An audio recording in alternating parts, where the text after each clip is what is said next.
السلام علیکم ورحمۃ اللہ وبرکاتہ۔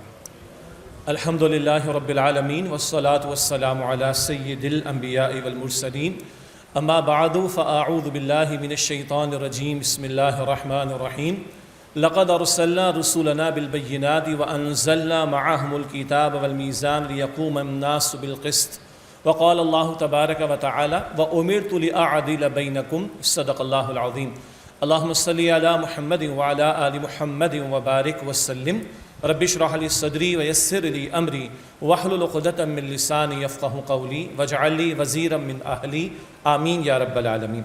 میں سب سے پہلے اللہ تعالیٰ کا شکر ادا کرتا ہوں کہ اس کی توفیق سے آج آپ ساتھیوں سے کراچی بار ایسوسی ایشن کے اس جناح آڈیٹوریم میں ملاقات ہو رہی ہے۔ ایک مرتبہ کچھ دنوں پہلے یہاں آنا ہوا تھا، اس وقت طلباء کا یہاں پر ایک غزہ کے حوالے سے پروگرام تھا۔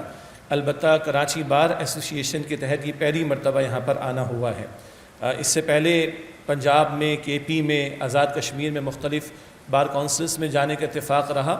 البتہ ہم منتظر تھے کہ کراچی میں ہمیں موقع کب ملے گا، تو آج الحمدللہ اس کا موقع میسر آیا ہے۔ بار ایسوسی ایشن کے صدر صاحب موجود ہیں، میں ان کا شکریہ ادا کرتا ہوں، اور آپ کی کیبنٹ کے ساتھیوں کا شکریہ ادا کرتا ہوں کہ بڑی محبت سے آپ نے ہمیں دعوت دی ہے، اور مجھے اندازہ ہے کہ ورکنگ ڈے ہے، اور اس وقت پاکستان بھر میں جو کیسز کی تعداد ہے وہ لاکھوں میں ہے، اور جن کو نمٹانے کے لیے نہ جانے کتنی صدیاں شاید ہمیں اسی نظام کے اندر لگ جائیں، اور بہت سے افراد یا لوگ بھی ہوں گے جن کے کیسز آپ فالو کر رہے ہوں گے یا ٹیک اپ کر رہے ہوں گے۔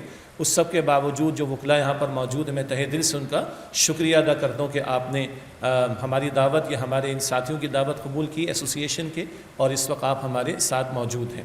میں کوشش کروں گا کہ 30 منٹ میں میری بات مکمل ہو جائے، اور اگر تو اس کے بعد کوئی موقع ہوا تو کچھ سوال جواب کا سلسلہ کر لیں گے، ورنہ اجازت چاہیں گے، اس لیے کہ آپ حضرات کی بھی مصروفیت ہوگی اور آگے مجھے جمعے کا خطاب بھی کرنا ہے انشاءاللہ تعالی۔ موضوع آج ہمارے ساتھیوں نے رکھا ہے قرآن ایک حکیم کا پیغام۔ بہت جینرک ہے اور بہت وسیع موضوع ہے، لیکن اس کو میں کوشش کروں گا کہ معین کر دوں اور فوکس کر دوں عدل کے تعلق سے۔ البتہ اس سے پہلے 2-3 بنیادی باتیں قرآن حکیم کے تعلق سے، اس پر ہم کلام کریں گے۔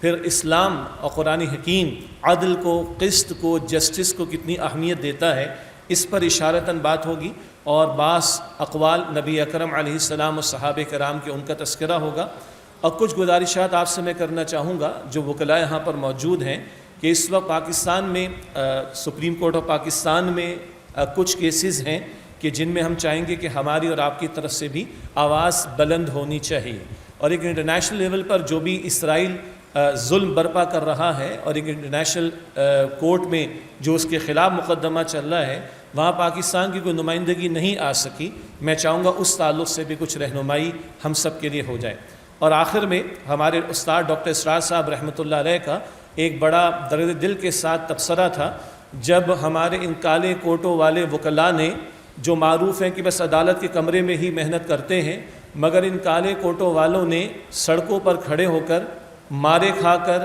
ڈنڈے کھا کر اپنے چیف جسٹس کو بحال کروایا تھا۔ آپ حضرات کو یاد ہوگا ڈاکٹر اسرار صاحب زندہ تھے اس وقت، تو ڈاکٹر اسرار صاحب نے کہا تھا کہ میرے بوڑھے خون میں بھی گرمی پیدا ہو گئی ہے کہ یہ قوم ڈیڈ نہیں ہے۔ تو میں اپنی بات اس بات پر کلوز کروں گا کہ آج ہم اپنے چیف جسٹس کو بھی، یا کبھی ہم اپنے چیف جسٹس کو بھی بحال کروا لیتے ہیں، اور کالے کوٹوں والے مار بھی کھا لیتے ہیں، تو کیا ہم اللہ کے حق کے لیے بھی کوئی بات کریں گے؟ یعنی وکلاء فائٹ کرتے ہیں نا لوگوں کے حقوق کے لیے اور ان کے حق کو دلوانے کے لیے، تو پازیٹیو بات ہے۔ غلط حقوق دلوانا یا کسی کو سزا سے بچوانا اینڈ سو آن، یہ تو بات درست نہیں ہے، لیکن کسی کے حق کو دلوانے کی کوشش کرنا یہ اپنی جگہ مطلوب بات ہے۔ مگر ہمارا ایمان ہے کہ زمین پر اس پوری کائنات میں بندوں کا حق بھی ہے، اور سب سے بڑا حق بندوں کے رب کا ہے۔ یہ میں آخری بات آپ کے سامنے انشاءاللہ رکھنا چاہوں گا۔ ایک انگریز فلاسفر کہتا ہے، ہم نے ہواؤں میں اڑنا سیکھ لیا پرندوں کی طرح، ہم نے بڑے بڑے جہاز بنا لیے، اور اب تو پاکستان نے بھی اپنا خلائی مشن بھیج دیا چاند پر، اور ہم نے سمندر کی تہہ میں جا کر تیرنا سیکھ لیا ہے مچھلیوں کی طرح، ہم نے سب میرینز بنا لی، ہمارے پاس بھی موجود ہیں۔ تو وہ کہتا ہے ہم نے ہواؤں میں اڑنا سیکھ لیا ہے، ہم نے سمندر کی تہہ میں جا کے تیرنا سیکھ لیا ہے، مگر زمین پر انسانوں کی طرح جینا ہم نہیں سیکھ سکے ہیں۔ Some thing is missing. CIA کی ایک رپورٹ آئی تھی چند سالوں پہلے، اور CIA کی رپورٹ کا حاصل یہ تھا کہ دنیا کی 70% پاپولیشن جو ہے وہ انڈر ڈیولپ کنٹریز میں رہتی اور 30% پاپولیشن جو ہے وہ ایڈوانس کنٹریز میں رہتی ہے۔ البتہ اس رپورٹ کے تجزیے کا اگلا پہلو یہ تھا کہ جو دنیا میں جرائم ہوتے ہیں ان کا 30% 70% پاپولیشن میں۔ عجیب لگے گی یہ بات، لیکن ہے CIA کی رپورٹ۔ تو آج تو ہم کہتے ہیں نا مستند ہے ان کا فرمایا ہوا، جو ادھر سے آ رہا ہے وہ مستند ہے، BBC سے آ رہا ہے، CNN سے آ رہا ہے وغیرہ، وہ مستند ہے۔ بہرحال یہ CIA کی رپورٹ سے آ رہا ہے کہ 70% پاپولیشن انڈر ڈیولپ کنٹریز میں رہتی اور 30% پاپولیشن ڈیولپ کنٹریز میں رہتی۔ مگر جب کرائم ریٹ اور ریشو کی بات کریں تو وہ CIA کی رپورٹ کہتی ہے کہ 30% کرائم 70% میں ہو رہے اور 70% کرائم 30% پاپولیشن میں ہو رہے ہیں۔ Some thing is missing. دنیا میں پر کیپٹا انکم سب سے زیادہ سوئٹزرلینڈ کے اندر ہے۔ اگر ہم معروف سادہ الفاظ میں کہ خوشحالی، پرکس، بینیفٹس، الاؤنسز سب سے زیادہ سوئٹزرلینڈ میں ہیں، مگر یہ دنیا ہی کی تاریخ بتا رہی ہے، یہ دنیا ہی کی ریسرچ و تحقیق بتا رہی ہے کہ اس وقت سب سے زیادہ سیوسائڈ، خودکشیاں بھی وہیں ہو رہی ہیں۔ سم تھنگ از مسنگ، کچھ نہ کچھ مس ہو رہا ہے۔ زیادہ تفصیل کا موقع نہیں، آپ کا میرا عقیدہ اور ایمان یہ بتاتا ہے دیٹ مسنگ از دا وحی، دا گائیڈ لائنس فرام اللہ سبحانہ و تعالی۔ یہی وجہ ہے کہ پہلے انسان ہے آدم علیہ السلام، اور انہی سے نبوت کا آغاز ہو رہا ہے، اور انہی کو اللہ تعالیٰ نے وحی عطا فرمائی پہلے دن سے، اور انہی کو اللہ نے خلافت دے کر زمین پر بھیجا۔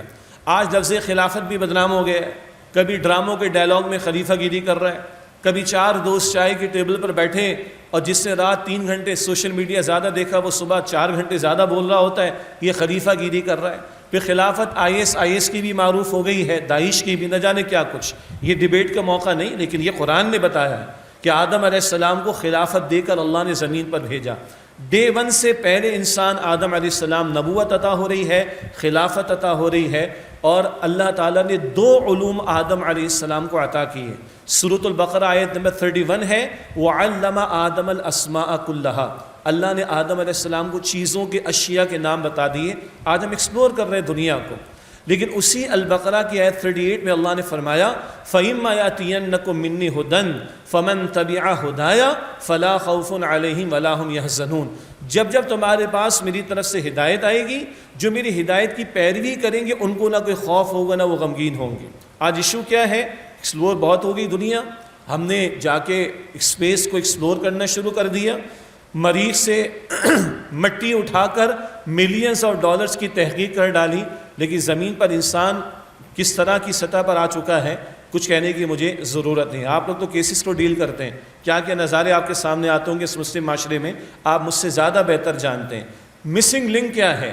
پہلی وحی کی پہلی آیت میں اللہ نے رسول اللہ علیہ السلام کو فرمایا اقرأ بسم ربک الذی خلق، پڑھیے اپنے رب کے نام سے جس نے پیدا فرمایا۔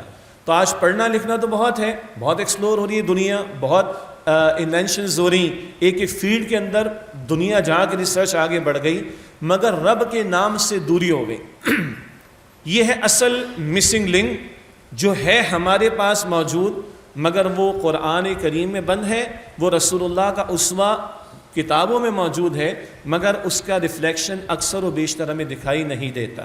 تو پہلا نقطہ یہ ہے کہ زمین پر انسان کو اللہ نے بھیجا ہے ذمہ دار مخلوق بنا کر اور اپنی وحی عطا کر کے، جب تک اس وحی کے تابع نہیں ہوں گے یہ خوف و غم کی کیفیت کے مسائل اور دیگر مسائل رہیں گے، ہم انسان بن کر زندگی گزار نہیں سکیں گے۔ اور یہ ہے وہ قرآن جو اللہ کا آخری پیغام انسانیت کے نام، ہر نماز کی ہر رکعت میں اسی کی میں اور آپ دعا کر رہے ہیں۔ دوسری بات، انسان سوشلائزیشن کے ساتھ رہ سکتا ہے، تنہائی میں نہیں رہ سکتا، اسی لیے اس کو سوشل اینیمل کہا جاتا ہے۔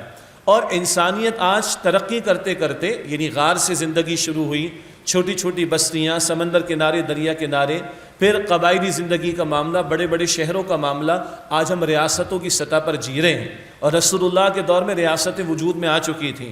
یہ بھی بڑا اہم نقطہ ہے کہ آخری پیغام پہلے دن نہیں دیا گیا، جیسے 10ویں جماعت کی کتاب پہلی جماعت کے اسٹوڈنٹ کو نہیں پڑھائی جاتی، PhD لیول کی ریسرچ 10ویں جماعت کے اسٹوڈنٹ کو نہیں کرائی جاتی، تو انسانیت کا بھی ایک ایوولوشن ہو رہا تھا۔ جب انسان اپنے انٹلیکچول ایوولوشن کی انتہا پر پہنچا تب قرآن عطا ہوا۔ اسی طرح جب انسان اپنے سوشل ایوولوشن کی انتہا پر پہنچا، غار گزر گیا، چھوٹے چھوٹے شہر بستیاں گزر گئیں، قبائلی زندگی سے آگے بڑھ کر ریاست کی سطح پر انسان آ گیا، جب انسان اپنے سوشل ایوولوشن کی انتہا پر آیا تب اللہ تعالیٰ نے دین بھی رسول اللہ علیہ السلام پر مکمل کیا۔ یہ بڑا زبردست انالیسس ہے۔ پہلے دن قرآن نہ ملا، انسان انٹلیکچولی جب ایوولوشن کی انتہا پر پہنچا ہے تو قرآن عطا ہوا۔ پہلے دن دین مکمل کرنے کا اعلان نہ ہوا، جب انسان اپنے سوشل ایوولوشن کی انتہا پر پہنچا تو اللہ نے دین مکمل فرمانے کا اعلان کیا۔ بہرحال عرض یہ کرنا چاہ رہا تھا کہ آج ہم اجتماعی سطح پر زندگی جو گزار رہے ہیں اس کی بھی معراج پر آ چکے ہیں، اور وہ ہے ریاست کا تصور۔ چند بڑے مسائل ہیں جہاں عدل کہہ لیں، جسٹس کہہ لیں، بیلنس کہہ لیں، ایک بہت بڑا چیلنج ہے۔ مرد کو بھی اللہ نے پیدا کیا، عورت کو بھی اللہ نے پیدا کیا۔ باقی ٹرانسجینڈر کے نام پہ جو کچھ ہو رہا ہے وہ میں آخر میں اشارتاً ایک بات عرض کر دوں گا انشاءاللہ تعالی۔ جی، تو مرد اور عورت دونوں کو اللہ نے پیدا کیا، لیکن کیا دونوں بالکل برابر ہیں؟ جن لوگوں کا یہ خیال ہے تو میرا خیال ہے کہ ان کو کسی ڈاکٹر کے پاس جانا چاہیے، سائیکیٹرسٹ کے پاس جانا چاہیے۔ بالکل برابر تو نہیں ہے، ہاں انسان ہیں، اللہ کی مخلوق ہیں، شرف اللہ نے عطا کیا، مگر فزیک کے اعتبار سے، سائیکالوجی کے اعتبار سے، نفسیات کے اعتبار سے، سینٹیمنٹس کے اعتبار سے اللہ نے فرق رکھا۔ کہاں توازن آئے گا دونوں میں؟ مردوں کو نظام دے دیں بنانے کو، وہ عورتوں کو بیچ کھائیں گے، عورتوں کو نظام دے دیں وہ مردوں کے سینٹیمنٹس کو سمجھ نہیں سکتے، مشکل آ جائے گی۔ تو اس کی مانو جس نے مرد کو بھی پیدا کیا عورت کو بھی پیدا کیا وہ خالق کائنات ہے۔ اسی طرح آپ لوگ کیسز فائٹ کرتے ہیں، انڈسٹریز کے حوالے سے آتے ہیں، دیگر اداروں کے اعتبار سے آتے ہیں، جناب امپلائر میرا حق کھا گیا، اور امپلائر آگے سے کہتے ہیں کہ وقت پر قائم نہیں کرتے، یونین والے جو ہے وہ بیجا قسم کی ڈیمانڈز کرتے ہیں، یہی مسئلہ ہے نا۔ تو آجر اور اجیر، امپلائر اور امپلائی میں کہاں بیلنس آئے گا؟ تو اگر امپلائرز کے ہاتھ میں پورا سسٹم دے دیں بیچ کھائیں گے مزدور کو وہ، اور مزدوروں کے ہاتھ میں نظام دے دیں وہ پوری فیکٹری کو بیچ کھائیں گے۔ Where is the justice? یہاں بھی ہم یہ کہیں گے اس کی مانو جس نے امپلائر کو بھی پیدا کیا اور امپلائی کو بھی پیدا کیا۔ سب سے بڑا مسئلہ ایک ہے ریاست چلانے والا حکمراں، ایک ہے عوام الناس رعایا۔ تو عوام چاہتے ہیں ہمارے حقوق ملے، اور بعض اکثر مرتبہ حکمران چاہتے ہیں کہ ایبسلوٹ اتھارٹی ہماری ہونی چاہیے۔ کہاں بیلنس آئے گا؟ ہم یہی کہنا چاہ رہے ہیں کہ خالق نے حکمراں کو بھی پیدا کیا، رعایا کو بھی پیدا کیا۔ اگر خالق کے بات کو ڈیسائیڈنگ فیکٹر مانا جائے تو بیلنس آ سکتا ہے۔ یہ زندگی کی چند اہم ترین لا ینحل مسائل ہیں جہاں بڑے چیلنجز بڑے بڑے فلاسفرز کو پیش آئے۔ مرد اور عورت میں توازن کدھر ہے؟ آجر اور اجیر، امپلائر امپلائی میں توازن کدھر ہے؟ اسی طریقے پر حکمراں اور رعایا میں توازن کدھر ہے؟ ہمارا یہ ایمان ہے کہ ہم جس خالق کے ماننے والے ہیں اس نے ساری کیٹیگریز کو پیدا کیا ہے، امیر کو بھی، غریب کو بھی، امپلائر کو بھی، امپلائی کو بھی، حکمراں کو بھی، رعایا کو بھی، اس کی مان لینے میں خیر ہے۔ یہ میں نے دوسری بات آپ کے سامنے رکھنا چاہیے۔ اب آئیے ڈائریکٹلی، کیونکہ ہم بار ایسوسیشن میں موجود ہیں تو ڈائریکٹلی عدل اور ایک اور لفظ قرآن استعمال کرتا ہے قسط، تقریباً یہ سینونمز ہیں۔ عدل اور قسط یہ دونوں الفاظ قرآن حکیم میں آتے ہیں۔ ہم لوگ عام طور پر انصاف کہہ دیتے ہیں، انصاف نصف ہے، باہر بھی لکھا ہوا ہے انصاف کو انصاف دو، انصاف نصف ہے۔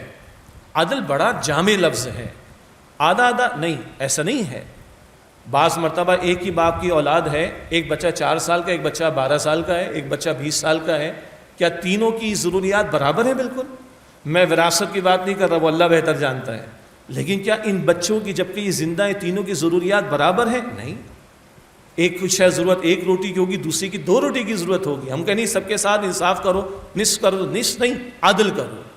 تو عدل کیا ہے؟ برابر کر دینا، یہ بھی اس کا ترجمہ، اور جس کا جو رائٹ فل رائٹ بنتا ہے وہ اس کو دے دیا جانا۔ اور یہ بڑا کیچ ورڈ ہے اسلام کی تعلیم کا۔ امپائر آف فیتھ کے نام سے ایک ڈاکیومنٹری بنی، بہت عرصے پہلے کی بات ہے، شاید 15-20 سال پرانی بات ہو گئی ہوگی۔ امپائر آف فیتھ کے نام سے ایک ڈاکیومنٹری بنی جس میں اکثر دیگر مذاہب کے ماننے والے اسکالرز کے کامنٹس تھے یا انٹرویوز تھے رسول اللہ صلی اللہ علیہ وسلم کے بارے میں۔ تمام نان مسلمس ہیں، وہ کرسچینٹی والے، جوڈائزم والے، ہندو مت والے، سکھ مت کے ماننے والے یا سکھزم کے ماننے والے، ان سب نے جو کچھ بھی حضور صلی اللہ علیہ وسلم کی شان میں بیان کیا تو ہر ایک کا کامن ورڈ ایک تھا۔ سب نے کہا ہے The beauty of the teachings of Prophet Muhammad sallallahu alaihi wasallam is the catch word justice. رسول اللہ کی تعلیم کا جو خوبصورت ترین پہلو وہ جسٹس کا ورڈ ہے، لیکن قرآن عدل کہتا ہے، قسط کہتا ہے. اور اب آئیے قرآن حکیم سے ہم پوچھیں. سورہ رحمان کی تلاوت ہم برکت کے لیے تو کر لیتے ہیں یا سن لیتے ہیں، اچھی بات ہے، لیکن سورہ رحمان میں اللہ نے یہ بھی فرمایا کہ وَالسَّمَاءَ رَفَعَهَا وَوَضَعَ الْمِيزَانَ. میزان اب سب جانتے ہیں، اللہ نے آسمان کو بلند کیا، اس میں اللہ نے میزان رکھی، ترازو رکھی، بیلنس رکھی. اللہ تطغوا فی المیزان، تم اس ترازو میں، اس بیلنس کے اندر ڈنڈی نہ مارنا.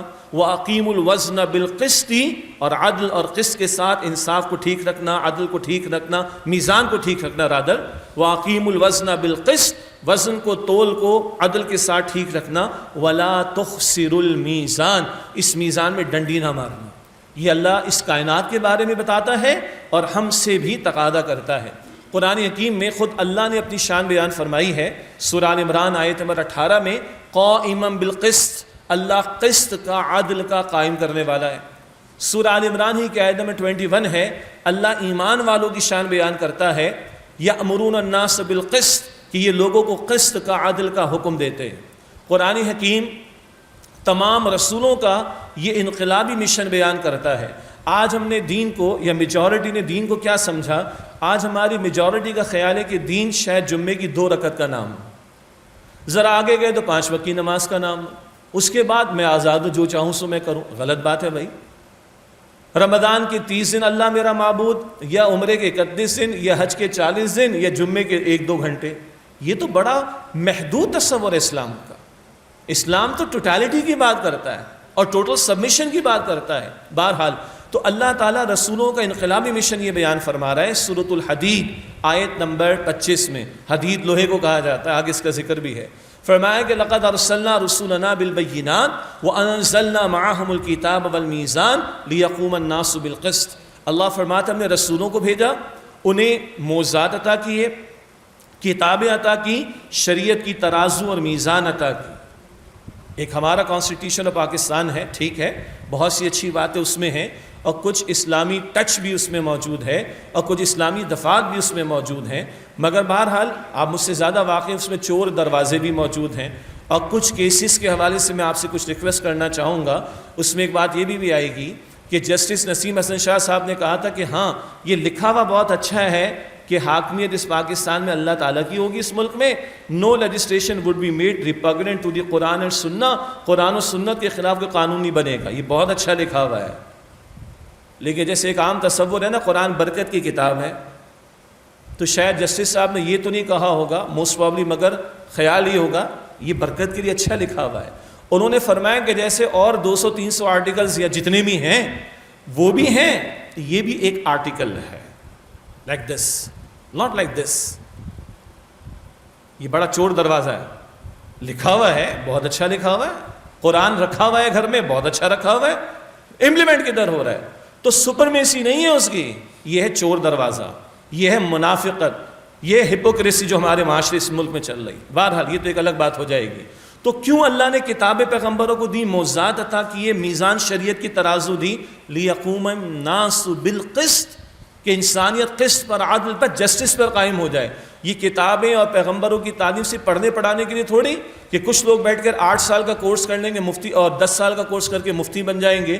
یہ کرنے والا کام ہے، کوئی شک نہیں ہے، مگر صرف یہ کورس کرنے کے لیے قرآن تھوڑی ہے.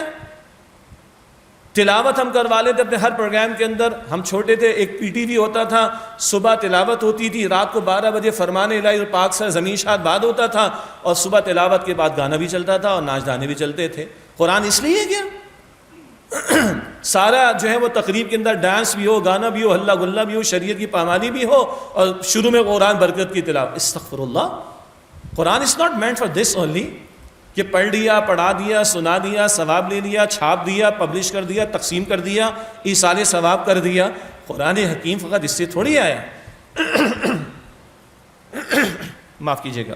یہ قرآن کا انقلابی تصور، یہ پیغمبروں کا انقلابی تصور ہے. اس کو نوٹ کیجیے گا پلیز. سورۃ الحدید کی آیت نمبر 25. معجزات ہم نے رسولوں کو دیے، کتابیں ہم نے رسولوں کو دی، شریعت کی میزان ہم نے رسولوں کو عطا فرمائی. لیقوم الناس بالقسط، تاکہ انسانیت قسط پر، عدل پر، جسٹس پر قائم ہو جائے۔ اور سنیں، سورت کا نام حدید، حدید کہتے ہیں لوہے کو۔ اگلا جملہ کیا ہے؟ وَأَنزَلْنَا الْحَدِيدَ، ہم نے لوہا بھی پیدا کیا ہے۔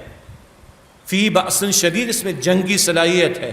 پرائمریلی یہ قوت ہے لوہے میں، یہ اس کے ذریعے قوت کا حصول ہے۔ وَمَنَافِعُ لِلنَّاسِ، لوگوں کے لیے اور بھی کچھ فائدے ہیں، دنیا جہاں کی چیزیں بنا لی نہیں، پرائمریلی بنیادی طور پر یہ لوہا طاقت کے حصول کے لیے، اور کبھی ظلم کے خاتمے کے لیے طاقت بھی استعمال کرنا پڑتی۔ اگر آج دنیا کے کچھ ظالم ظلم کرنے کے لیے ساری ٹیکنالوجی استعمال کر رہے ہیں، 10 لاکھ سے زیادہ شہید کر دیے عراق میں، 15 لاکھ شہید کر دیے افغانستان میں، 35,000 لاشیں اس وقت غزہ کے اندر، اور امریکہ ہو، برطانیہ ہو، مسلسل جو ہے وہ اسلحہ ہی دے رہے ہیں نا اسرائیل کو، اور ظلم کرنے کے لیے، اور ظلم کرنے کے لیے۔ تو اگر دنیا کے ظالم اس لوہے کو ظلم کے لیے استعمال کرتے ہیں تو اللہ نے اپنے رسولوں کا مشن بیان فرمایا، اس ظلم کے خاتمے کے لیے تم لوہے کو استعمال کرو۔ آج یہ تصور ہماری نگاہوں سے دور ہو گیا۔ بہرحال تو یہ قائد اعظم کی تصویر، علامہ اقبال شاید ابھی نہیں ہے یہاں پر، ہونے چاہیے۔ اقبال کی چھٹی ختم کر دی، چھٹی کے ہم قائل نہیں ہیں۔ مسلمان کی چھٹی کدھر ہے؟ وَاعْبُدْ رَبَّكَ حَتَّى يَأْتِيَكَ الْيَقِينُ، قرآن کہتے ہیں مرتے دم تک اللہ کی عبادت کرتے چلے جاؤ۔ مسلمان کی چھٹی تو نہیں ہے۔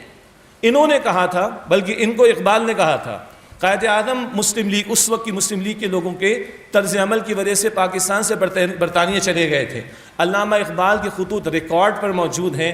اقبال نے لکھا، میں نے دنیا کے مسائل پر جہاں تک غور کیا، اقبال جرمنی سے فلسفہ پڑھا ہوا ڈاکٹر اقبال، اور وہ کہتے ہیں میں نے جہاں تک دنیا کے مسائل پر غور و فکر کیا، مجھے ان مسائل کا حل اسلامی شریعت کے سوا کہیں نظر نہیں آیا۔ مگر how can we implement the sharia unless we have our own separate homeland؟ کیسے نافذ کریں گے جب تک کہ ہماری اپنا ایک سرزمین، اپنا خطہ نہ ہو؟ یہ خطوط لکھ کر اقبال نے قائد اعظم کو بلایا، اور ان قائد اعظم کے الفاظ موجود ہیں، ریکارڈ پر موجود ہیں۔ آئی نو 11 اگست کی تقریر کے 2-3 جملے جو ڈبیٹیبل بھی ثابت ہو چکے ہیں، ڈبیٹیبل ہیں، ڈیفینڈیبل نہیں ہیں بھی کہ نہیں قائد اعظم کے کوٹ، لیکن for the sake of argument ہم مان لیتے ہیں کہ 11 اگست کی تقریر کے چند جملوں کو اٹھا کر کچھ لوگوں نے قائد اعظم کو سیکولر اور پاکستان کو سیکولر اسٹیٹ کہا ہے۔ تو ہم کہتے ہیں کہ قائد اعظم کی 115 اسپیچ یا تقاریر یا خطابات اور اس دور کے پبلشڈ اخبارات کی کوٹیشنز ہم پیش کر سکتے ہیں جہاں قرآن اور اسلام کی بات کی ہے۔ تو ایک تقریر کو لے کر ساری ان کی کوٹیشن، سارے ان کے خطابات کو ایک طرف رکھ دینا، یہ بھی انجسٹس ہے، یہ بھی انجسٹس ہے۔ قائد اعظم کہتے ہیں مغرب کے سرمایہ دارانہ نظام نے انسان کو غلام بنا چھوڑا ہے، ظلم ہے یہ۔ اب ہمیں اللہ نے پاکستان عطا فرمایا، ہمارا فرض بنتا ہے کہ عہد حاضر کی اسلامی فلاحی ریاست اور اسلام کا عادلانہ نظام دنیا کے سامنے ہم پریزنٹ کریں۔ سو دے ور کلیئر، پاکستان کا خواب دینے والے اقبال ہوں، یا پاکستان کی تحریک کو لیڈ کرنے والے قائد اعظم ہوں، یا مجھ سمیت آپ میں سے ہم میں سے بہت سو کے فور فادرز جو مائگریٹ کر کے انڈیا سے یہاں پر آئے تھے، دے ور کلیئر۔ ہمیں صرف ایک خطہ نہیں چاہیے تھا، ہمیں ایک زمین وہ چاہیے تھی جہاں اللہ اکبر کا فقط نعرہ نہ لگے۔ اللہ اکبر تو مسلمان ہندوستان میں بھی کہہ لیتا ہے، امریکہ میں بھی کہہ لیتا ہے، یہاں اللہ اکبر کہنے کا مطلب یہ تھا کہ اللہ کو بڑا منوایا جائے اور اللہ کی بڑائی کا نفاذ کیا جائے۔ یہ پیغمبروں کا انقلاب مشن جسٹس کے لیے، یہ تمام رسولوں کے بارے میں۔ اور سو مسو اللہ تعالیٰ نے رسول اللہ کے بارے میں کہلوایا صلی اللہ علیہ وسلم، سورہ الشورى آیت نمبر 15 میں کہلوایا گیا، وَأُمِرْتُ لِأَعْدِلَ بَيْنَكُمْ، اور مجھے حکم دیا گیا میں تمہارے درمیان عدل کو قائم کروں۔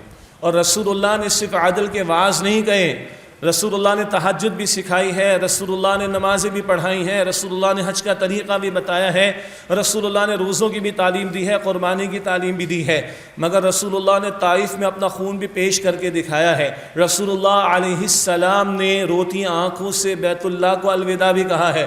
رسول اللہ علیہ السلام کا خون اطہر احد کے میدان میں بہا ہے۔ رسول اللہ علیہ السلام نے اپنے 70 پیارے صحابہ کی جانیں احد کے میدان میں پیش کی کی ہیں. اپنے چچا امیر حمزہ سید الشہداء رضی اللہ تعالیٰ عنہ کا لاشا بھی دیکھا جس لاشے کی بے حرمتی ہوئی. رسول اللہ علیہ السلام نے اپنے 259 پیارے صحابہ کی جانیں راہ خدا میں پیش کی. تب قرآن کہتا ہے جاء الحق وزہق الباطل ان الباطل کان زہوقا. سورہ بنی اسرائیل آیت نمبر 81 ہے. حق آ گیا اور باطل مٹ گیا، بے شک باطل ہے ہی مٹنے کے لیے. تو پلیز یاد رہے رسول اللہ علیہ السلام صرف چند اعمال عبادت سکھانے نہیں آئے. میں نے بھی سر کو ڈھانپا ہوا ٹوپی رکھ کر یہ سنت کی پیروی میں، میں نے بھی داڑھی سجا رکھی ہے سنت کی پیروی میں ہے. مگر میں پوری دیانت سے عرض کروں کہ سنت میں صرف مسواک اور خوشبو اور ٹوپی اور داڑھی ہی فقط نہیں ہے، یہ بھی ہے. سنت میں تو جسٹس ملے گا. اور مشہور واقعہ فاطمہ الزہرا رضی اللہ تعالیٰ عنہ کے تعلق سے، یعنی معاملہ ان کا نہیں، اپنی بیٹی کا حضور نے بعد میں ذکر کیا. ایک فاطمہ نامی عورت نے چوری کی تھی، بڑے قبیلے کی تھی. سفارشیں آنا شروع ہو گئیں، سورسز آنا شروع ہو گئیں، کالز آنا شروع ہو گئیں. تو رسول اللہ صلی اللہ علیہ وسلم کا چہرہ انور سرخ ہو گیا. سنیے گا. اور آپ نے فرمایا کہ تم سے پچھلی قومیں کیوں تباہ برباد ہوئیں؟ بڑا جرم کرتا تو چھوڑ دیا کرتے تھے، چھوٹا جرم کرتا تو سزا دیا کرتے تھے. یعنی بھگتتا تھا چھوٹا، مزے کرتا تھا بڑا. آپ نے فرمایا بالفرض محال، بالفرض محال، سپوزنگلی اگر میری بیٹی نے بھی معاملہ کیا ہوتا تو اس کے بارے میں بھی یہی حکم میں جاری کرتا. یہ جسٹس کی رسول اللہ نے بات نہیں کی ہے، رسول اللہ علیہ السلام نے جسٹس کو امپلیمنٹ کر کے دکھایا. آج کیا ہے جناب؟ سارے ٹیکسز میں اور آپ برداشت کرتے ہیں. میں ایک فائلر بھی ہوں، ورنہ سوالات بہت سے لوگوں کی طرف سے آتے ہیں. آپ مجھ سے کوشچن کریں کہ میں اپنا سورس آف انکم بھی آپ کو بتا سکتا ہوں. میں ایک فائلر بھی ہوں، میری پچھلی چارٹرڈ اکاؤنٹنسی کی فیلڈ ہے، اس بیسس پر بھی کچھ باتیں میں آپ کے سامنے رکھ رہا ہوں. ہم اپنے معاملات کو کرسٹل رکھنا چاہتے ہیں. لیکن مجھے بتائیے آج سارے ٹیکسز کا بوجھ کس پر ہے؟ عوام پر ہے نا. ہمارا ملک زرعی ملک ہے، زراعت سے متعلقہ لوگ عشر بھی نہیں دیتے. ان پہ کوئی ٹیکس لگا ہوا ہے؟ کوئی ٹیکس نہیں لگا ہوا. آج آپ کے میرے صوبے کے ایک جسٹس صاحب کے لیے 20 ملازمین کا اپروول ہو چکا ہے. آپ مجھ سے زیادہ جانتے ہیں. اور اس غریب قوم کے ایک جسٹس صاحب کے لیے 20 ملازمین کا اپروول مجھے سمجھ میں تو نہیں آتا. ایک کور کمانڈر صاحب کے لیے 450 ملازمین کام کرتے ہیں. میں خود وہ گھر باہر سے ایک شہر میں دیکھ کر آیا ہوں. اس غریب قوم کا حال ہے جی. ہائی اپس کے لیے کوئی ٹیکسز نہیں، اشرافیہ کے لیے کوئی ٹیکسز نہیں. ان کے بھاری بھرکم ٹیکسز ہیں، پرکس ہیں، بینیفٹس ہیں، کوئی ٹیکسز ان پر نہیں. سارا بوجھ جاتا تو عوام پر جاتا. انا للہ و انا الیہ راجعون. میں نے جمعے کے خطبات میں کہا اگر کوئی جج صاحب کھڑے ہو کر خدا کی قسم اگر یہ کہہ دیں کسی بھی لیول پر، ہائی کورٹ یا سپریم کورٹ، کہ بابا یہ قوم بیچاری مقروض ہے اور اس قوم کے ٹیکسز سے ہمیں تنخواہیں ملتی ہیں تو مجھے اتنی مل رہی ہے، لیٹ سے 10 لاکھ روپیہ، میں 8 لاکھ پہ گزارا کر لوں گا، میں 7 لاکھ پہ گزارا کر لوں گا، میں 3 لاکھ چھوڑتا ہوں قوم کے لیے. میں نے جمعے میں کہا میں اٹھ کر سلام کروں گا، آپ کا ماتھا چوموں گا. اسٹیبلشمنٹ کے لوگ، مجھے بھی پتہ ہے، آپ کو مجھ سے زیادہ پتہ ہوگا. ہاں مجھے اتنی تلاش ضرور ہے کہ ان کے سیلریز اور ان کے بینیفٹس کتنے ہیں. کسی لیگل فورم سے اگر مل جائے تو بہت اچھی بات ہوگی. میں نے عرض کیا کہ اگر اسٹیبلشمنٹ کے لوگوں میں سے کوئی صاحب کھڑے ہو کر یہ کہتے ہیں جناب 15 لاکھ میں ڈرا کرتا ہوں، میں 20 لاکھ والوں کو بھی جانتا ہوں، 15 لاکھ میں ڈرا کرتا ہوں اور میں 5 لاکھ اس قوم کے لیے چھوڑتا ہوں، میں آپ کو سلام کروں گا، آپ کا ماتھا چوموں گا. سارا بوجھ عوام کے لیے رہ گیا. اللہ اکبر. سنیے گا 2 اقوال.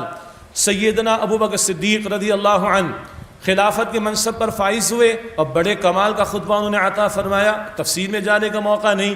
یہ بھی فرمایا گولڈن ورڈز ہے، خدا کی قسم تمہارا ہر کمزور میرے نزدیک طاقتور ہے جب تک کہ اس کا حق حاصل کر کے اس کمزور کو دلوا نہ دوں. تمہارا ہر کمزور میرے نزدیک طاقتور ہے جب تک اس کا حق حاصل کر کے اس کو دلوا نہ دوں، اور تمہارا ہر طاقتور میرے نزدیک کمزور ہے. یہ خلیفہ کی زبان ہے، عادل خلیفہ کی زبان ہے. تمہارا ہر طاقتور میرے نزدیک کمزور ہے جب تک کہ اس سے حق لے کر مظلوم کو دلوانا دو. یہ سیدنا ابو بکر صدیق کے الفاظ ہیں. اور سیدنا علی کا کوٹ تو بڑا معروف ہے رضی اللہ عنہ کہ اللہ ظلم کی حکومت کو تو اللہ تعالیٰ کفر کی حکومت کو تو گوارا کر لیتا ہے، ظلم کی حکومت کو گوارا نہیں کرتا. یہ ہماری تعلیمات ہیں. لیکن آج ہم عدل کو ترس رہے ہیں. آپ کو لکھنا پڑ رہا ہے انصاف کو انصاف دو. آج ججز کو لکھنا پڑ رہا ہے کہ ہمارے ساتھ ظلم ہو رہا ہے کہ نہیں ہو رہا؟ یعنی آج ہم اس سطح پر کھڑے، اور یہ وہ امت کے لوگ ہیں جن کا قرآن کہتا ہے کہ رسولوں کا مشن کیا ہے، رسول اللہ علیہ السلام کا مشن کیا ہے، اللہ کی شان کیا ہے، اور جن کا قرآن کہتا ہے کونوا قوامین بالقسط، قسط کے، عدل کے، جسٹس کے قائم کرنے والے بن کر کھڑے ہو جاؤ۔ آج ان کا حال یہ ہو کہ ان کے بعض ججز کو انصاف مانگنا پڑ رہا ہے، اور یہ وہ امت ہے جس نے ملک حاصل کیا اسلامی جمہوریہ پاکستان کے نام پر، اور آج یہ بہت بڑا سوال نشان، اور یہ عدل کا نظام نہ ہو تو کیا ہوتا ہے۔ شاہ ولی اللہ رحمۃ اللہ علیہ نے کیا انقلابی بات بیان فرمائی ہے، جب ان ایکویٹیبل ڈسٹریبیوشن آف ویلتھ ہو، جیسے کہ آج ہے، ان ایکویٹیبل ڈسٹریبیوشن آف ویلتھ ہو اور عادلانہ نظام قائم نہ ہو، تو غریب، یہ جملے مشہور ہیں، غریب غریب سے غریب تر ہوتا ہے، امیر امیر سے امیر تر ہوتا ہے، مشہور جملے ہیں۔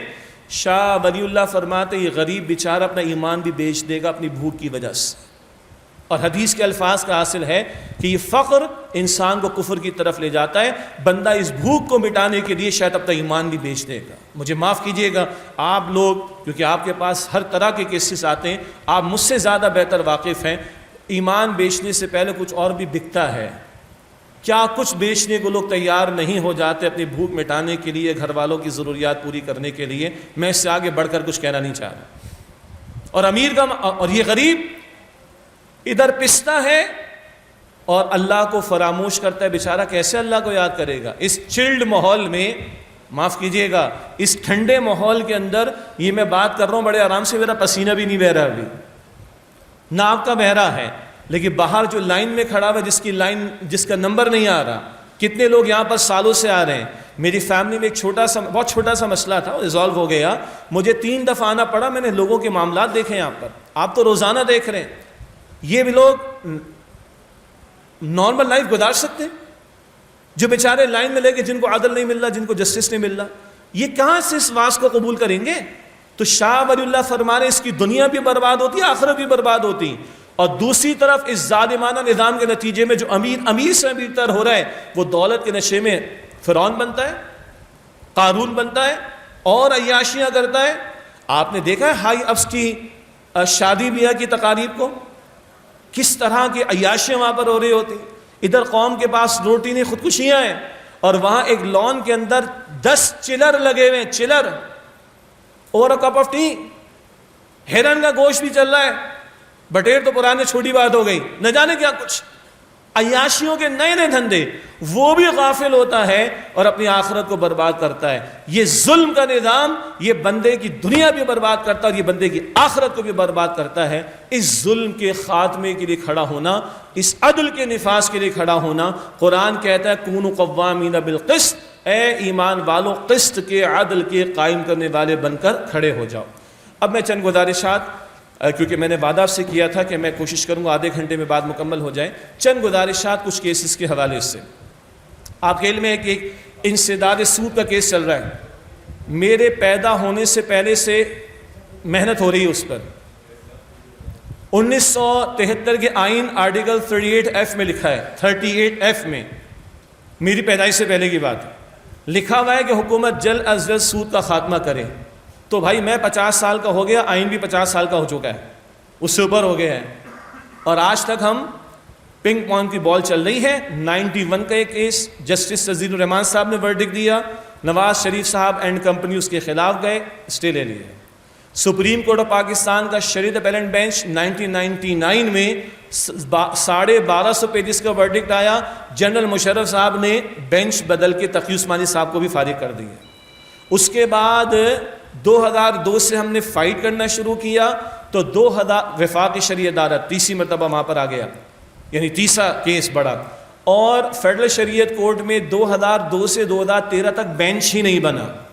2013 سے بنا تو تھوڑا تھوڑا کر کے اس پر ورڈکٹ آیا 2022 میں جا کر، اور 2022 کے بعد آج پھر وہ سپریم کورٹ آف پاکستان کے شریعت اپیلنٹ بینچ میں کھڑا ہے۔ میں آج بھی شاید جمعے میں کہہ دوں گا، پچھلے ہر جمعے میں کہہ رہا ہوں چیف جسٹس آف پاکستان صاحب سے، آپ کہتے ہیں فلاں مسئلہ آئے گا فلاں مسئلہ آئے گا، ہم رات کو 12 بجے عدالت کھولیں گے، کہتے نا، فیصل واڈوا کچھ کہہ دے اور مصطفیٰ کمال کچھ کہہ دے تو آپ فوراً جو ہے وہ سموٹو ایکشن لے کر ان کو کال کر لیتے 5 جون کو غالباً۔ میں نے دل سے کہا ایک امتی چیف جسٹس کے پاس دن کے 12 بجے بھی ٹائم نہیں ہے، کہ ایک بینچ بنا کر جو پٹیشن آئی ہوئی ہے اگینسٹ فیڈرل شریعت کوڈ اس کو سائڈ پہ کر دو؟ یہ میرا ان سے سوال ہے، میں نے خط بھی لکھ دیا ان کو، سوشل میڈیا پر بھی بات کی ہے، میں جمعے میں بات کر دوں، یہاں بھی میں نے بات کر لی. تو میں دل سے گزارش کروں گا، یہ کراچی بار ایسوسیشن ہے، میں نے پوچھا کتنے ممبرز ہیں؟ 18 سے 20 ہزار ہیں، اور بڑے بڑے دماغ ہمارے پاس موجود ہیں، اور یقیناً آپ میں سے بہت سو کا کنٹریبیوشن ہوگا ان کیسز کے تعلق سے جو میں عرض کر رہا ہوں.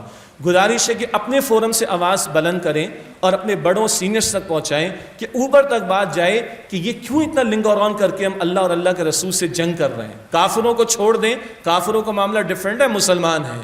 اگر صرف دنیا چاہیے تو کافر فرعون تھا، اس کو بھی دنیا مل گئی، ہمیں بھی مل جائے گی، مگر ہم مسلمان ہیں نا. ہمارا مسئلہ الگ ہے. اپنی امت پر قیاس اقوام مغرب سے نہ کر، خاص ہے ترکیب قوم رسول ہاشمی. تو پہلا کیس یہ چل رہا ہے، رکا ہوا ہے. پلیز آپ لوگوں کی طرف سے بات اوپر جانی چاہیے کہ اس کو سیٹ اسائڈ کرو اور اللہ اور اللہ کے رسول سے جنگ کا خاتمہ کرو صلی اللہ علیہ وسلم. نمبر 2، وفاقی شرعی عدالت میں چلا ٹرانسجینڈر ایکٹ کے بارے میں مسئلہ. اصل تو انٹرسیکس کا لفظ صحیح تر تھا، یہ ٹرانسجینڈر کا لفظ ہی یہ ڈسیپشن دھوکہ ہے. اس پر فائٹ ہوا کیس، اسلامی نظریاتی کونسل کی بھی ریکمنڈیشنز آئیں، مگر وفاقی شرعی عدالت کے فیصلے پر کچھ اعتراضات بھی، اس کے ساتھ پٹیشن موجود ہے سپریم کورٹ آف پاکستان میں، اور وہاں پر بھی شرعی اپیلنٹ بینچ بنے گا تو بات آگے بڑھے گی. یہ بھی ابھی پینڈنگ ہے، اور یہ آپ کی میری نسلوں کا سوال ہے. سود کا خاتمہ ہمارے ایمان کا مسئلہ بھی ہے، اس معیشت کا درست کرنے کا مسئلہ بھی، اور آخرت کا بھی. اور یہ ٹرانسجینڈر کے نام پر جو کچھ ہمارے معاشرے میں ہونا شروع ہو گیا، یہ نسلیں جائیں گی، حیا جائے گی، ایمان جائے گا، دین جائے گا ہمارا. تو آپ میں سے، آپ کے فورم سے میں سمجھتا ہوں کہ بات اوپر جانی چاہیے، جو آپ کا میکینزم اور جہاں تک آپ کی رسائی موجود ہو. تیسرا ایک کیس چل رہا ہے مبارک ثانی قادیانی معاملے پر. مبارک ثانی کا کیس سپریم کورٹ میں چل رہا ہے. اس پر آئینی طور پر، قانونی طور پر، شرعی طور پر بڑے سقم اور مسائل ہیں. چنانچہ چیف جسٹس آف پاکستان نے، میں نے یہ اپریشیٹ کیا، جمعے کے خطبے میں اپریشیٹ کیا، انہوں نے کہا کہ اس معاملے میں شرعی رہنمائی ہم دینی لوگوں سے لیں گے. ہم نے اپریشیٹ کیا. 10 اداروں کو انہوں نے لکھا، ہماری قرآن اکیڈمی لاہور، اس کو بھی انہوں نے لکھا، ہم نے، اور کئی علماء نے متفقہ جواب سبمٹ کیا ہے، مگر وہ بھی لنگر آن ہوا ہے. اور یہ ہمارے عقیدے کے تحفظ کا معاملہ ہے ختم نبوت کے تعلق سے. ورنہ وہ اجازت دی جا رہی ہے کہ جناب تم اپنی تفسیریں چھاپو جس میں ختم نبوت کے خلاف بھی باتیں موجود ہوں. یہ آئین پاکستان کے خلاف ہے، یہ تعزیرات کے بھی خلاف اور دیگر قوانین کے بھی خلاف ہے. یہ کیس بھی پینڈنگ ہے، یہ مبارک ثانی قادیانی مسئلے والا کیس. اس میں بھی آپ لوگ جو آواز بلند کر سکتے ہیں پلیز بلند کرنے کی کوشش کیجئے گا. ہم لوگ انگلش میں کہتے ہیں $1 ملین کوشچن. میں $1 ملین سے بڑا کیس آپ کے سامنے رکھ رہا ہوں. ہم ظاہری بات ہے ان قانونی پہلوؤں کے اعتبار سے تو ہم تو بلینک ہیں، یہ تو آپ کے پاس ہے. اور وہ کیا ہے جو جسٹس نسیم حسن شاہ صاحب نے کہا تھا کہ بھائی یہ لکھا ہوا اچھا ہے کہ حاکمیت اللہ کی ہے، کتاب و سنت کے خلاف قانون نہیں بنے گا، اس کی کوئی سپرمیسی نہیں ہے. انا للہ و انا الیہ راجعون. وہ کہتے 100 سنار کی 1 لوہار کی. کتنے کیسز کو لڑیں گے؟ ٹرانسجینڈر کے معاملے کو، اور مبارک ثانی کے مسئلے کو، اور انسداد سود کے مسئلے کو، فیملی لاس بھی، خلاف شریعت بھی کچھ چیزیں چل رہی ہیں. 100 سنار کی 1 لوہار کی، ہاتھی کے پاؤں میں سب کا پاؤں. اس کی سپرمیسی کو کچھ اللہ کے بندے کھڑے ہو کر قانون کی سطح پر ثابت کریں اس ملک کے اندر تو بات ہی ختم ہو جائے گی. ورنہ جسٹس صاحب کے الفاظ موجود ہیں ریکارڈ پر کہ یہ لکھا ہوا ہے، باقی اور بہت کچھ کو بھی لکھا ہوا ہے. اگر اس کی سپرمیسی ہو جائے گی، باقی سارا سیدھا کرنا قانوناً ہمارے لیے آسان ہو جائے گا انشاءاللہ. یہ چوتھا، لیکن $1 ملین کیس میں نے آپ کے سامنے رکھا ہے. 5واں، ہمیں ساؤتھ افریقہ نے تماچا مارا ہے کہ 57 مسلم ممالک تو بغیرت اور بے حسی کی انتہا پر پہنچے ہوئے ہیں، اور انٹرنیشنل کورٹ آف جسٹس میں اگر اسرائیل کے خلاف کو کیس پرسو کیا اور ٹیک اپ کیا تو کس نے کیا؟ ہم نے کیا، ساؤتھ افریقہ نے کیا ہے. تو میری گزارش یہ ہے کہ آپ لوگوں کے تعلقات، آپ لوگوں کا ایکسپوجر، آپ لوگوں کا ایکسپیرینس، آپ لوگوں کی ایکسپرٹیز، میں سمجھتا ہوں کہ اس گوشے میں آپ لوگوں کا فرض بنتا ہے کہ کس طرح ہم حکومت پاکستان کو اس میں پریشرائز کریں، تھوڑا دباؤ ڈالیں، اور ہم اپنی نمائندگی کیسے کر سکتے ہیں. کوئی پوچھے گا آپ کے کرنے سے کیا ہو جائے گا؟ چھوڑ دیں اس بحث کو. میرا اور آپ کا مسئلہ ہے کہ ابھی موت آ جائے گی، تم نے اللہ کو جواب دینا ہے. تو we have to play our part. تو آپ لوگ قانون کے سطح کے لوگ ہیں، تو انٹرنیشنل کورٹ آف جسٹس کے اندر کیسے پاکستان کی نمائندگی ہو سکتی ہے، میں چاہوں گا اس پر بھی آپ کی توجہ کا معاملہ رہے. آخری بات جو میں نے شروع میں کہی تھی، چیف جسٹس افتخار چودھری صاحب کے ساتھ جو معاملہ ہوا اور پھر آپ وکلاء نے ان کو بحال کرانے کی تحریک چلائی تھی، یاد ہے؟ ڈنڈے کھائے تھے، سڑکوں پر آئے تھے، تو لوگوں نے بھی کہا اچھا یہ کالو کوٹ والے جو ہیں صرف عدالت کے اندر ہی نہیں کھڑے ہوتے، یہ سڑکوں پر بھی کھڑے ہو سکتے ہیں۔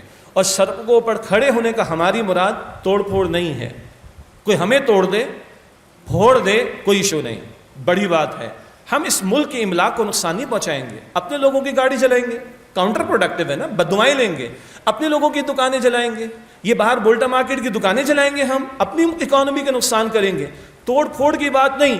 میں کہتا ہوں بھائی کبھی یہ کراچی بلاک ہوا ایک سیاسی لیڈر کے لیے، کبھی ہم لوگ دھرنے دیتے ہیں دنیا کے اندر حکومتوں کو لانے لے جانے کے لیے، کبھی ہم جناب سڑکیں بلاک کرتے تھے بجلی پانی اور گیس کے لیے، اور کبھی ہم اپنے چیف جسٹس کو بحال کرنے کے لیے کھڑے ہو جاتے ہیں۔ ہم اللہ کے لیے بھی کھڑے ہوں گے کبھی؟ اللہ بڑا ہے، اس کی بڑائی منوانے کے لیے کبھی کھڑے ہوں گے؟ ہم کیا جواب دیں گے اللہ کو؟ کراچی میں نے بھگتا ہے، کراچی آپ نے بھگتا ہے، کب کب بند ہوا، کس کس نے بند کیا، کیوں بند کیا، ہم سب کو پتہ ہے۔ اور میں جمعے کے خطاب میں بھی بات کرتا ہوں، میڈیا پر بھی بات کرتا ہوں، وہ ایڈٹ کرتے ہیں، ان کا مسئلہ ہے، اور جہاں موقع ملے گا ان کے گڑھ میں جا کر بھی بات کرتا ہوں کہ تم اللہ کو کل کیا جواب دو گے، تم سب جگہ کھڑے ہوئے، تم اللہ کے لیے کھڑے نہ ہوئے۔ مجھے کہتے ہوئے افسوس و شرم آ رہی کہ میں یہ کہوں کہ ہم نے کبھی اپنے چیف جسٹس کو بحال کروایا؟ آؤ اللہ کی بڑائی کو بحال کروانے کے لیے ہم کھڑے ہوں اور اپنا فرض ادا کریں۔ وآخر دعوانا الحمدللہ رب العالمین۔ السلام علیکم ورحمۃ اللہ وبرکاتہ۔